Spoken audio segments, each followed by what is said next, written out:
శ్రీ గురుభ్యో నమః.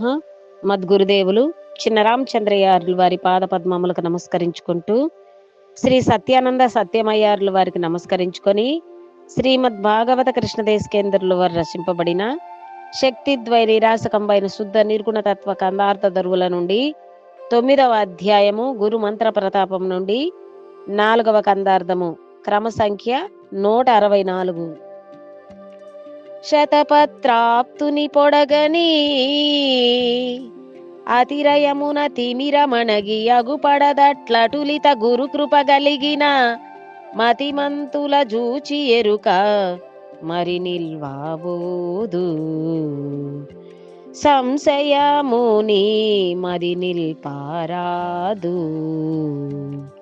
శృతులందు స్మృతులందు ఇతిహాసములయందు సతతాము శ్రమబడి వెతకిన ఈ ఎరుక మరి నిల్వబోదు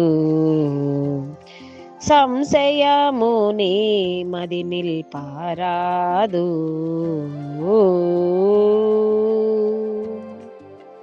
శ్రీ గురుభ్యో నమః.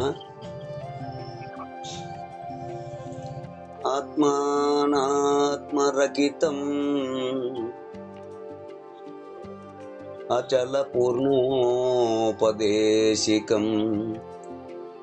శ్రీ నిశ్చలానంద నారాయణ గురోర్శిష్యం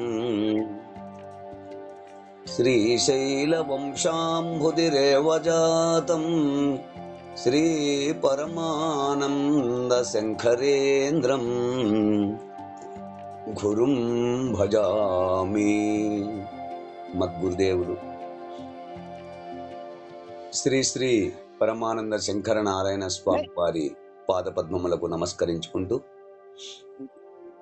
శ్రీమద్ భాగవత కృష్ణదేశికేంద్ర ప్రభువులచే విరచితంబైన శక్తిద్వయ నిరాసకంబైన శుద్ధ నిర్గుణ తత్వ కందార్థ దరువులు 9వ అధ్యాయము గురుమంత్ర ప్రతాపము నుండి ఈరోజు మనము 4వ కందార్థాన్ని విచారించుకుంటున్నాము. అంటే క్రమ సంఖ్య 164. క్రిందటి కందార్థములో దీపము వలె కనుపాపలులో గల వస్తువే పరమాత్మని చూపితే ఎరుకాయ. ఏ విధంగా అనగా హార్యదర్పణం ద్వారా నేత్రస్థానమునందు గల హాపోజ్యోతిని ఆ కనుపాపలలో దీపశిఖవలే కనిపించేదే పరమాత్మ అని చెప్పుదురు. కానీ అది కాదు నాయనా, అది ఎరుకయే. ఆపోజ్యోతి అమృత జ్యోతి అని తెలియము, కానీ పరిపూర్ణ పరబ్రహ్మము దృశ్యము జ్ఞేయము కానిది అని తెలియము అంటూ మనము క్రిందటి కందార్థములో విచారించుకున్నాము.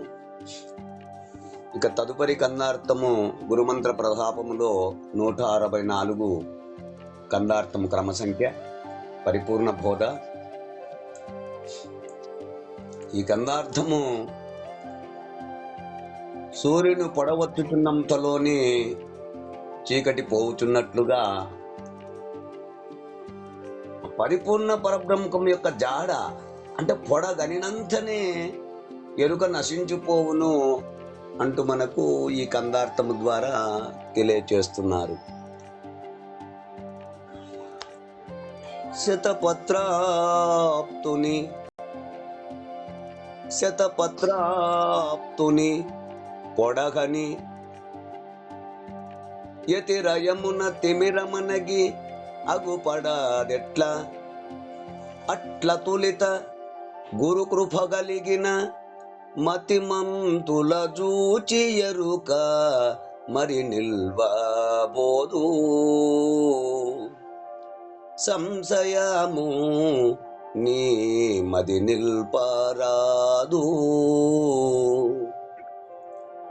శృతులందు స్మృతులందు ఇతిహాసములయందు సతతాము శ్రమ పడి వెతకిన ఈ ఎరుక మరి నిల్వబోదు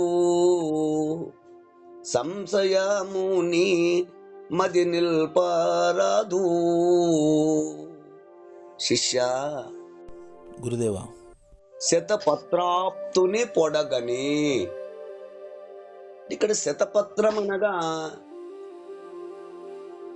100 దళములతో కూడిన పద్మములకు. శతం అంటేనే 100. ఆ పద్మం ఎటువంటిది అంటే 100 పుష్పములు కలుపుతే ఒక పుష్పం అన్నమాట. అంత సమానం. ఆప్తుడు అనగా స్నేహితుడు, స్నేహితుని పొడగని అంటే ఆ విధముగా ఆ శతపత్రము అంటే 100 దళములతో కూడిన పద్మములకు ఆప్తుడెవరు? స్నేహితుని అనగా పొడగని ప్రభాత కిరణములను గమనించి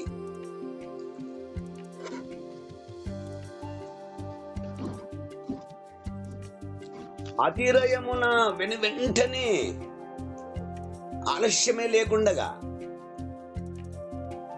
వేగముగా తిమిరమనగి ఆ చీకటి అప్రకటముగాక తప్పుకొని అగుపడదు లేకపోతున్నది.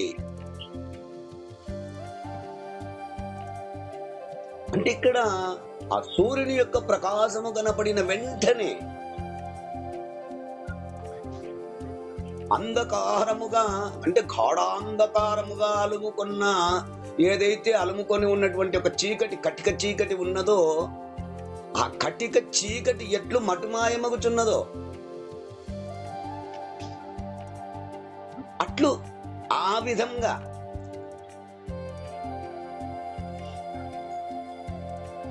అతులిత అత్యంత గొప్పదైన, విలువ కట్టలేని, అత్యంత గొప్పదైన అంటే విలువ కట్టలేని, సరిపోల్చుటకు వీలు కాని గురుకృప కలిగిన ఆ దైవానుగ్రహము పొందిన అటులనే సద్గురు కరుణా కటాక్షము కలిగిన మతిమంతులను చూచి, మతిమంతులు అనగానే ఎవరు? బుద్ధిమంతులు. అయ్యా, అసద్గురు కరుణా కటాక్షము కలిగిన మతిమంతులను చూచి అంటే బుద్ధిమంతులను పరికించి గమనించిన ఎరుక మరి నిలువబోదు.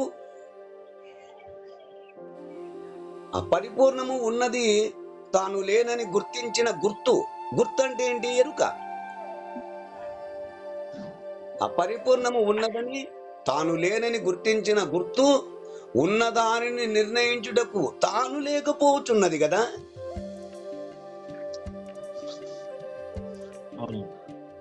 అంటే బుద్ధిమంతుని వద్ద ఎరుక ఎంత మాత్రము ఉండదు. గురు కృపతో అంటే గురు కృపతో, గురు కరుణా కటాక్షము చేత వస్తునిచ్చే పూర్వకముగా ఉన్న పరిపూర్ణమును లేని ఎరుకను వస్తునిచ్చే జ్ఞానము ద్వారా దృఢపరుచుకున్నటువంటి బుద్ధిమంతుడు గనక అటువంటి బుద్ధిమంతుని వద్ద ఎరుక ఎంత మాత్రము నిలవదు, ఉండదు.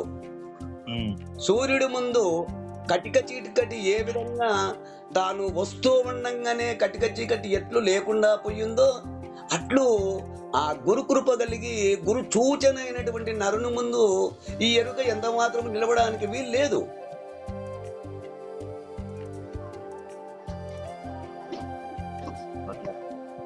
సంశయము నీ మది నిలుపరాదు. ఈ హంసమునందు ఎట్టి అనుమానము నీ మనస్సులో ఏ మాత్రము నిలువ ఉంచుకు. అంటే ఈ విషయములో నీ మనస్సునందు సందేహం ఎంత మాత్రము వద్దు. అంతేకాక దృఢంగా మనస్సుకు దృఢమయ్యే వరకు, దృఢమైన తర్వాత మళ్ళీ ఎటువంటి సందేహం అవసరము లేదు. సూర్యుడి ముందు చీకటి ఏ విధంగా నిలవదో అట్లు గురుకృప కలిగిన తక్షణమే వస్తునిచ్చే జ్ఞానము ద్వారా ఉన్న పరిపూర్ణమును లేని ఎరుకను మనసులో దృఢపడినటువంటి బుద్ధిమంతునికి ఎరుక ఎంత మాత్రం నిలవదని తెలుసుకున్నాం. ఇట్టి అంశమునందు ఎటువంటి సందేహం అవసరం లేదు. ఇక నీ మనస్సునందు ఎంత మాత్రము వద్దు. శృతులందు స్మృతులందు ఇతిహాసములయందు. ఇక్కడ శృతులు అనగానేంటి అంటే చూచి చెప్పబడినవి వేద మంత్రములు. శృతులు అనగా చూచి చెప్పబడినవి వేద మంత్రములు. అస్మృతులు అనగా విని తిరిగి చెప్పబడినవి ఉపనిషత్తులు మొదలైనవి. ఇతిహాసములు, ఇతిహాసములు అనగానేంటి అంటే అష్టాదశ పురాణములు, ఉప పురాణములు, ఇవన్నీ కలిపి. ఈ సతతము శ్రమపడి వెతకినా ఈ ఎరుక మరి నిలవబోదు. ఎల్లవేళలా ఎంత పరిశోధించినా, ఎంత పరిశోధన గావించి విచారించినా ఈ గుర్తెరిగే శరీరము స్థిరముగా శాశ్వతముగా నిలవదు.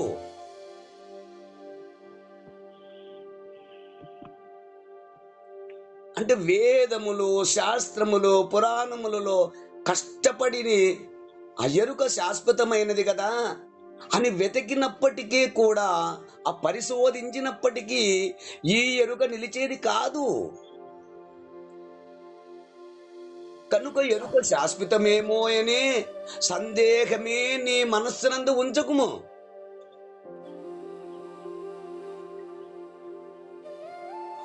అంటే ఇక్కడ ఈ కన్నార్థమునందు గురు కృప కలిగిన అని అన్నారు. ఆ గురు కృప కలిగిన అంటే ఏంటి అంటే గురు కరుణ అన్నటువంటిది రెండు విధములు. గురు కరుణ రెండు విధములు.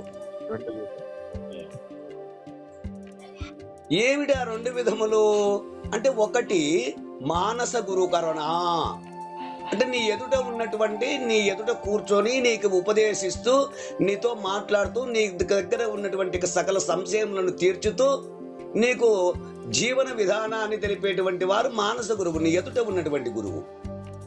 మానస గురు కరుణ. ఈ మానస గురు కరుణ వలన నీకేం జరుగుతుంది? ఇది మనకు బోధ చేసిన గురుమూర్తి యొక్క కరుణ కలిగితే ఈ గురు కరుణచ్చే ఆ శిష్యుడు ఆ పరిపూర్ణమును ఎరుకలని, ఈ రెంటి మర్మము చక్కగా తెలుసుకొని వస్తునిచ్చే జ్ఞానము కలిగి బోధ యొక్క పరోక్ష జ్ఞానము కలిగి ఉండును. ఎవరు అంటే మొదట మానస గురు కరుణ కలిగితే, నీకున్నటువంటి నీ ఎదుట ఉన్నటువంటి గురువుకు కరుణ కలిగితే ఏం జరుగుతుంది? నీకు ఆ గురుమూర్తినికి ఏదైతే బోధ చేస్తున్నాడో, ప్రబోధ చేస్తున్నాడో, ఆ గురుమూర్తి యొక్క కరుణ చేత, ఆ గురుమూర్తి చెప్పినటువంటి యొక్క పరిపూర్ణ బోధ వలన ఆ శిష్యుడు పరిపూర్ణమును ఎరుకలను రెండింటిని, ఆ రెండింటిలో ఉన్నటువంటి యొక్క ధర్మము మర్మము రెండూ తెలియబడి చక్కగా తెలుసుకొని వస్తునిచ్చే జ్ఞానము కలిగి బోధ యొక్క పరోక్ష జ్ఞానము కలిగి ఉండును.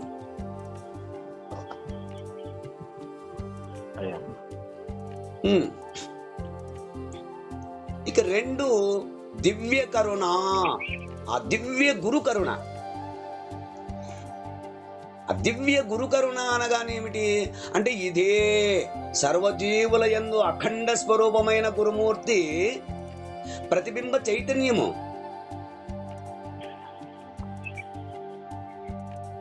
దివ్య గురు కరుణ అనగానేంటి?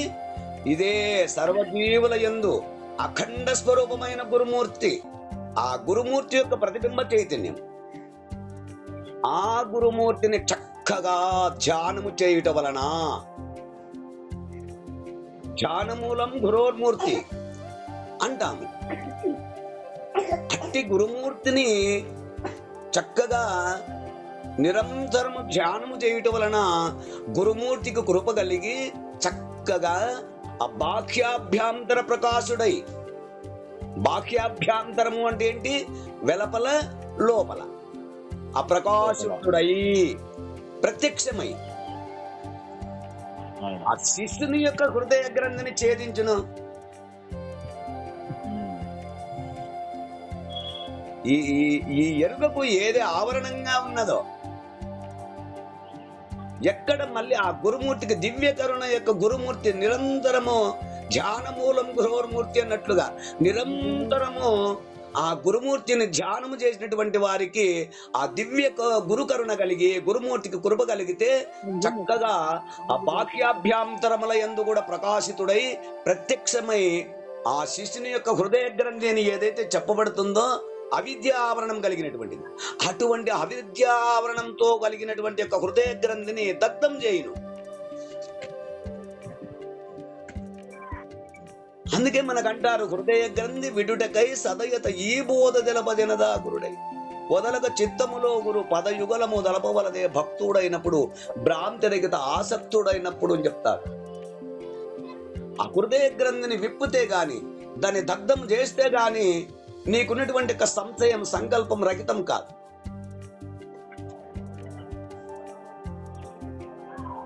గీతలో జ్ఞానాగ్ని దగ్ధ సర్వకర్మాని అన్నట్లుగా అవిద్య పోయినచో ఇక దానితో ఏర్పడిన ప్రపంచము లేని ప్రతిబింబ చైతన్యము సమస్తము అవిద్యతోనే పోవును.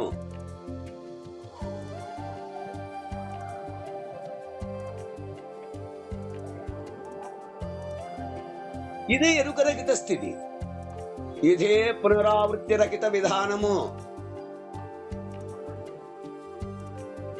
అందుకే అంటారు ముఖ్య మూలం గురోర్కృపా. ఈ విషయమును చక్కగా సద్గురుమూర్తి ద్వారా విచారించి గుర్తించవలెను. ఇట్లు ఎరుక రహితమునకు రెండో విధానము మరేదియూ లేదు. ఇదే హృదయ గ్రంథి విడుటకే అని సెలవిచ్చారు. ఈ కన్నార్థ భావాన్ని మేమే గురువుల ద్వారా చక్కగా విచారించి తెలుసుకుంటారని కోరుకుంటూ ఈ కన్నార్థ భావాన్ని ఈ విధంగా తెలియజేస్తున్నారు. మీరు కూడా ఈ కన్నార్థ భావాన్ని అందుకుంటారని కోరుకుంటూ జై గురుదేవా. జై గురుదేవా. జై గురుదేవా. జై గురుదేవా.